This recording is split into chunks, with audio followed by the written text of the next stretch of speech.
The Red Death had long devastated the country. No pestilence had ever been so fatal or so hideous.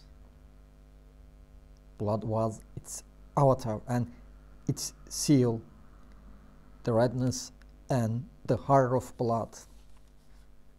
There were sharp pains and sudden dizziness, and then profuse bleeding at the pores with dissolution.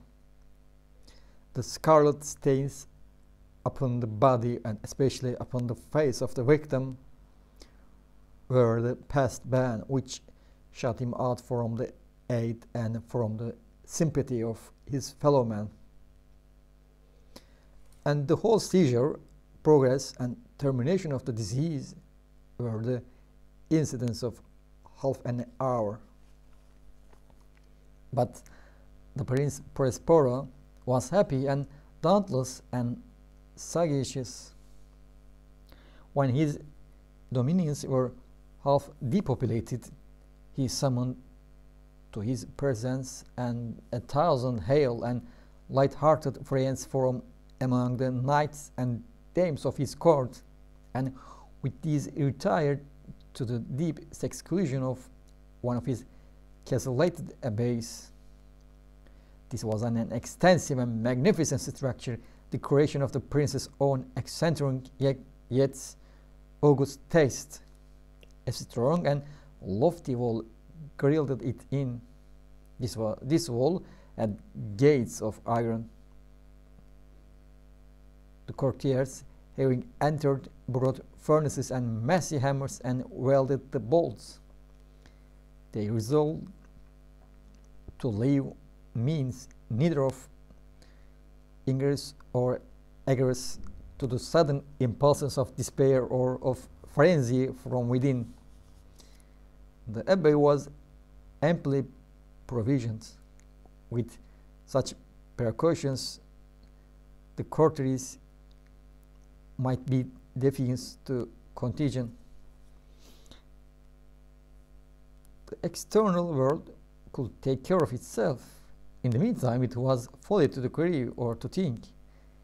The prince had provided all the appliances of pleasure. There were buffoons, there were improvisatory, there were ballet dancers, there were musicians, there was beauty, there was wine.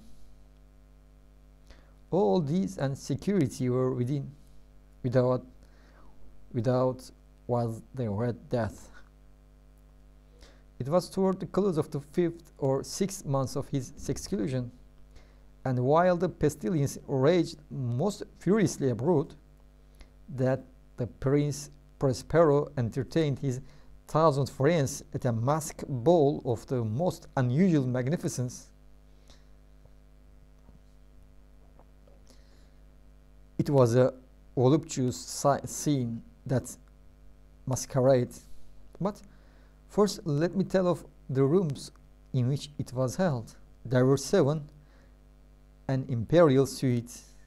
In many palaces, however, such suites form a long and straight vista, while the folding doors slide back nearly to the walls on either hand, so that the view of the whole extent is scarcely impeded.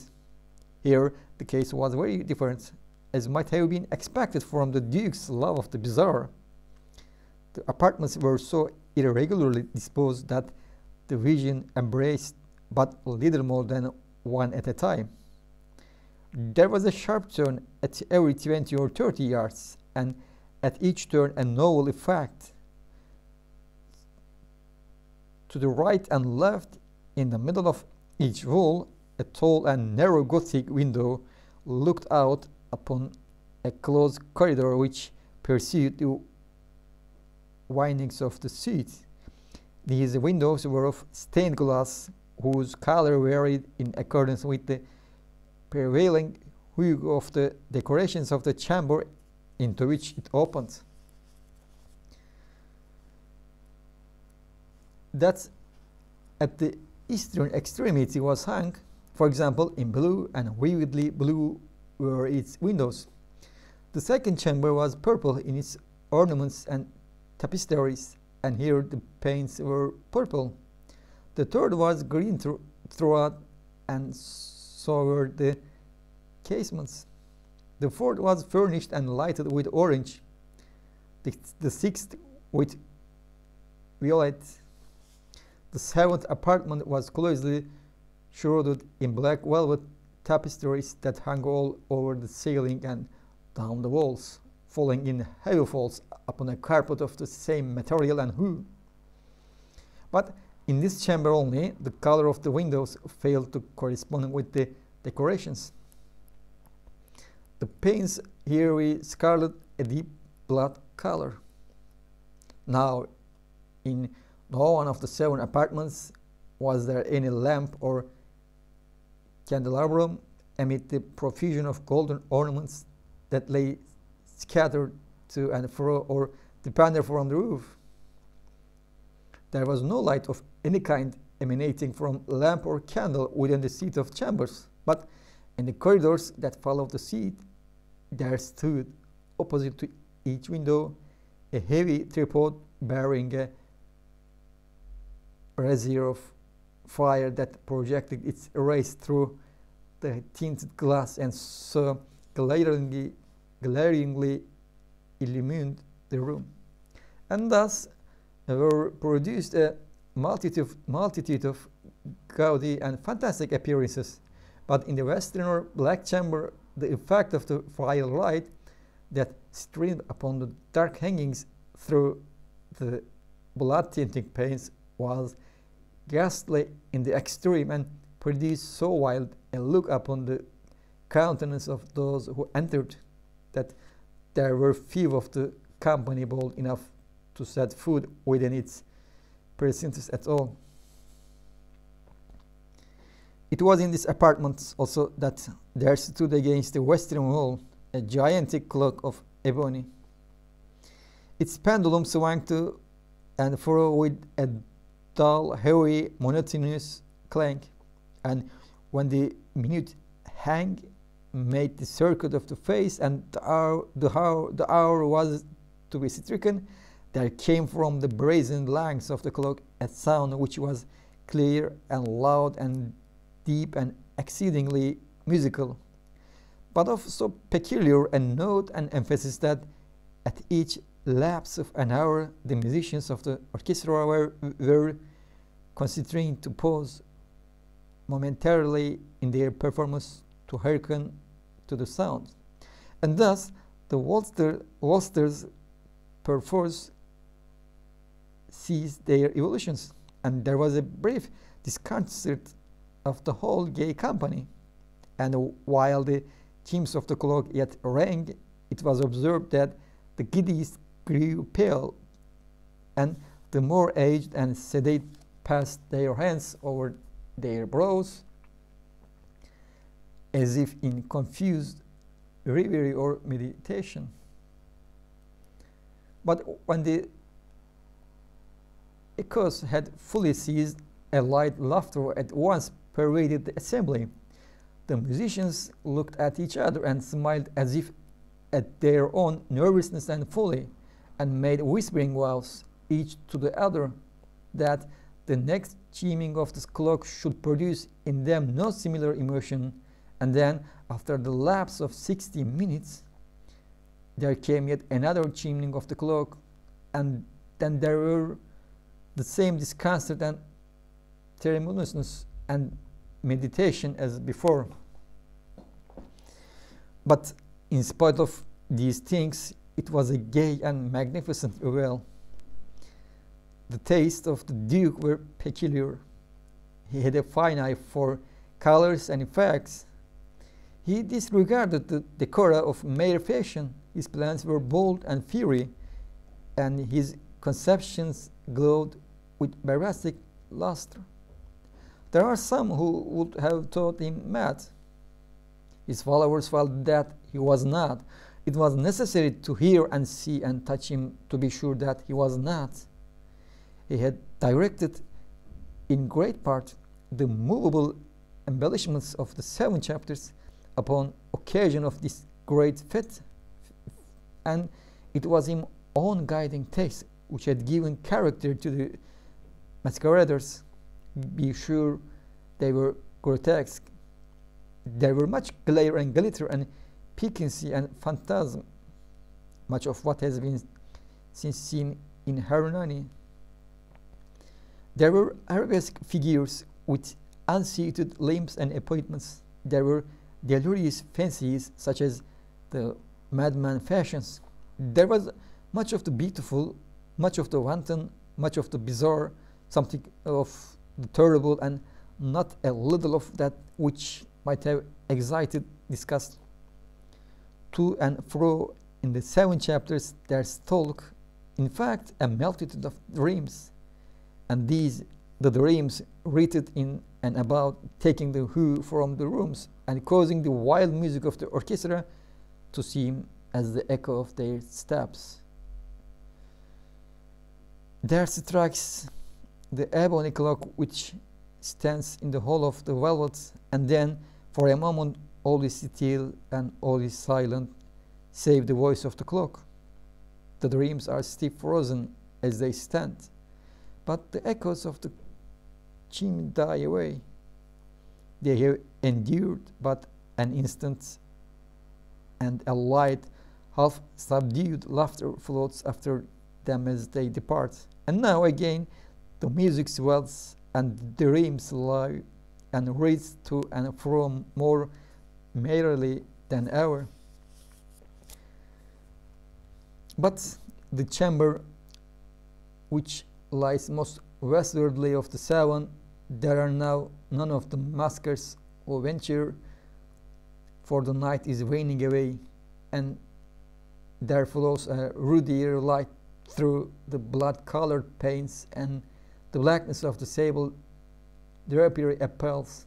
And to him whose foot falls upon the sable carpets, there comes from the near clock of ebony and muffled appeal more solemnly emphatic than any which reaches their ears who indulge in the more remote gaieties of the other apartments. But these other apartments were densely crowded, and in them beat feverishly the heart of life, and the revel went whirlingly on until at length there commenced the sounding of midnight upon the clock. And then the music ceased, as I have told, and the revolutions of the waltzers were quieted, and there was uneasy cessation of all things as before. But now there were 12 strokes to be sounded by the bell of the clock, and thus it happened, perhaps, that before the last echoes of the last chime had utterly sunk into silence, there were many individuals in the crowd who had found leisure to become aware of the presence of a masked figure which had arrested the attention of no single individual before, and the rumor of this new presence having spread itself whisperingly around, there arose at length from the whole company a buzz, a murmur expressive of disapprobation and surprise, then finally of terror, of horror, and of disgust. In an assembly of phantasms such as I have painted, it may well be supposed that no ordinary appearance could have excited such sensation. In truth, the masquerade license of the night was nearly unlimited, but the figure in question had out-Herod and gone beyond the bounds of even the prince's indefinite decorum. There are chords in the hearts of the most reckless which cannot be touched without emotion, even with the utterly lost, to whom life and death are equally jests. There are matters of which no jest can be made. The whole company indeed seemed now deeply to feel that in the costume and bearing of the stranger neither wit nor propriety existed. The figure was tall and gaunt, and shrouded from the head to foot in the habiliments of the grave. The mask which concealed the visage was made so nearly to resemble the countenance of a stiffened corpse that the closest scrutiny must have had difficulty in detecting the cheat, and yet all this might have been endured, if not approved, by the mad revelers around. But the mummer had gone so far as to assume the type of the Red Death. His gesture was dabbled in blood, and his broad brow, with all the features of the face, was besprinkled with the scarlet horror. When the eyes of the Prince Prospero fell upon this spectral image, which, with a slow and solemn movement, as if more fully to sustain its role, stalked to and fro among bolsters, he was seen to be convulsed in the first moment with a strong shudder, either of terror or disdain, but in the next his brow reddened with rage. "Who dares," he demanded hoarsely of the courtiers who stood near him, "who dares insult us with this blasphemous mockery? Seize him and unmask him, that we may know whom we have to hang at sunrise from the battlements." It was in the eastern or blue chamber in which stood the Prince Prospero as he uttered these words. They rang throughout the 7 rooms loudly and clearly, for the prince was a bold and robust man, and the music had become hushed at the waving of his hand. It was in the blue room where stood the prince, with a group of pale courtiers by his side. At first, as he spoke, there was a slight rushing movement of this group in the direction of the intruder, who at the moment was also near at hand, and now, with deliberate and stately step, made closer approach to the speaker. But from a certain nameless awe with which the mad assumptions of the mummer had inspired the whole party, there were found none who put forth hand to seize him, so that unimpeded he passed within a yard of the prince's person, and while the vast embless assembly, as if with one impulse, shrank from the centers of the room to the walls, he made his way uninterruptedly, but with the same solemn and measured step which had distinguished him from the first, through the blue chamber to the purple, through the purple to the green, through the green to the orange, again to the white, and even thence to the violet. Here a decided movement had been made to arrest him. It was then, however, that the Prince Prospero, maddening with the rage and the shame of his own momentary cowardice, rushed hurriedly through the 6 chambers, while none followed him on account of a deadly terror that had seized upon all. He bore aloft a drawn dagger and had approached in rapid impetuosity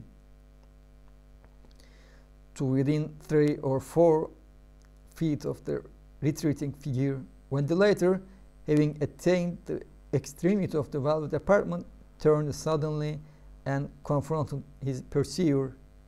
There was a sharp cry, and the dagger dropped gleaming upon the sable carpet, upon which instantly afterwards fell prostrate in death the Prince Prospero. Then, summoning the wild courage of despair, a throng of the revelers at once threw themselves into the black apartment, and seizing the mummer, whose tall figure stood erect and motionless within the shadow of the ebony cloak, gasped in utterly horror at finding the grey grimace and corpse-like mask which they handled with so violent rudeness, untenanted by any tangible form. And now, was acknowledged the presence of the Red Death. He had come like a thief in the night, and one by one dropped the revelers in the blood-bedewed halls of their rival, and died each in the despairing posture of his fall, and the life of the ebony-cloaked went out with that of the last of the gay, and the flames of the tripods expired, and darkness and decay and the Red